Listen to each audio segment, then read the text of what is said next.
किसी भी इंसान के जीवन और भविष्य उसकी मानसिकता पर डिपेंड करता है, लेकिन उस मानसिकता को कंट्रोल करने वाला मस्तिष्क कैसे काम करता है, कैसे कंट्रोल करता है और क्या कुछ प्रक्रियाएं होती है। क्योंकि आज 10 अक्टूबर यानी वर्ल्ड मेंटल हेल्थ डे है और इस मौके पर हमारे साथ six sense human development research foundation यानी कि इंसानों की भविष्य खास करके उसका विकास कैसे होता है, इसके संस्थापक मोहम्मद शहाबुद्दीन जी हमारे साथ हैं मौजूद। शहाबुद्दीन जी, बहुत बहुत स्वागत है आपका समाचार प्लस में। आज मेंटल डे है, खास करके मेंटल स्वास्थ्य डे है जो जिसको कहते हैं, क्या कुछ है और कैसे क्या कुछ इसमें होता है? सबसे पहले तो मैं शुक्रिया अदा करता हूं कि आपने हमें चुना कि मैं कुछ संदेश दे सकूं इसके माध्यम से, आपके चैनल के माध्यम से। सबसे पहले तो जानना ये ज़रूरी है कि मेंटल है क्या और ये डे क्यों रखा जाता है। तो मैं सबसे पहले ये बता देना चाहता हूँ कि हर महीने किसी न किसी डिजीज़ डे को रखा जाता है और इस डिजीज़ डे को रखने का जो खास मकसद है वो ये है कि लोगों को अवेयर किया जाए, जागरूक किया जाए, जिससे आज वर्ल्ड मेंटल हेल्थ डे है।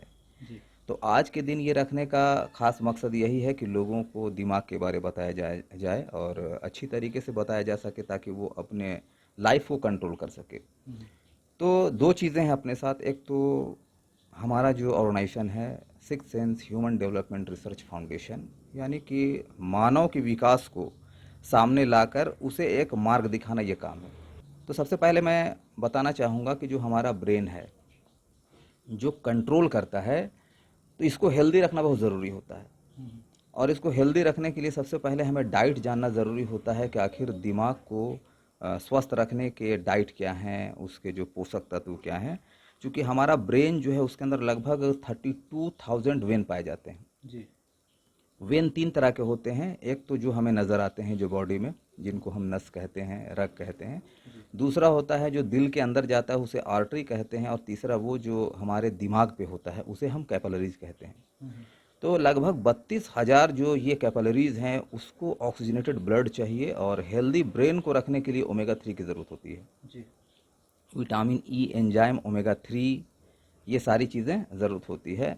अब सवाल ये पैदा होता है कि अगर हम इन चीज़ों को रेगुलर ले रहे हैं, हमारे भोजन में वो चीज़ शामिल हैं, तो हमारा दिमाग जो है वो स्वस्थ रहेगा। आम तौर पे चूँकि भारत हेल्थ कॉन्शियस कंट्री नहीं है, अभी हम धीरे धीरे जागरूक हो रहे हैं कि हम जो फिज़िकल एक्टिविटी होता है, जो एक तरह से देखा जाए हर दिन जो व्यायाम करने के लिए होते हैं, चाहे वो योगा हो या फिर कोई भी एक्सरसाइज, ये हमें अपने लाइफ में शामिल कर लेना होता है ताकि हम थकें और उस वक्त हमारा ब्लड का सर्कुलेशन तेज़ी से जा सके। तो होता क्या है कि जब बॉडी में ब्लड का सर्कुलेशन तेज़ी से जाता है तो बीमारियां नहीं होती है।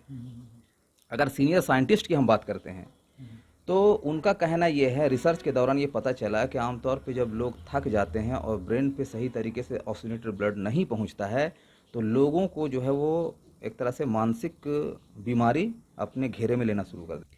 कि ब्रेन को हेल्दी रखने के लिए जो ब्रेन का डाइट है उसे भी तो लेना ज़रूरी है। उसके अलावा हेल्थ एजुकेशन नहीं है यहाँ पे, यानी हमारे देश में जो एजुकेशन का जो सिस्टम है उसमें हेल्थ एजुकेशन को शामिल नहीं किया गया है। यही वजह है कि आम तौर पे लोग नहीं जानते हैं। तो इसके लिए सरकार को चाहिए, स्पेशली जिस तरह से स्वास्थ्य केंद्र डेवलप कर रहे हैं उसी तरह स्वास्थ्य से जो जुड़े एजुकेशन है उनको घर घर तक प्रोवाइड करें।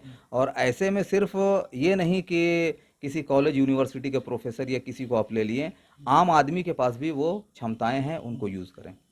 तो ऐसे में कह सकते हैं कि वर्ष 2020 और 21 कहीं ना कहीं वर्ल्ड मेंटल डे के तौर पर देखा जाता है कि हमारा विकास नहीं हो सका, खास करके वैश्विक महामारी हो या फिर आर्थिक मंदी, हर तरह से यहाँ के देश के लोगों ने परेशान हुआ है। और कहीं ना कहीं ये रोक दीजिए यहाँ से, विभिन्न निजी संगठन और सरकार भी लगातार समय समय पर लोगों की मानसिकता और विकास को लेकर आगे कार्य करती रही है। बावजूद लोगों की मानसिकता अब भी बदलने की जरूरत है। आज हम वर्ल्ड मेंटल हेल्थ डे मना रहे हैं, लेकिन आज के दिन शपथ लेने की जरूरत है कि लोगों की मानसिकता, खास करके नैतिक शिक्षा लोगों के लिए अनिवार्य होना चाहिए। चाहे वो निजी संगठन हो या सरकार, हर किसी को एक सकारात्मक पहल करने की जरूरत है।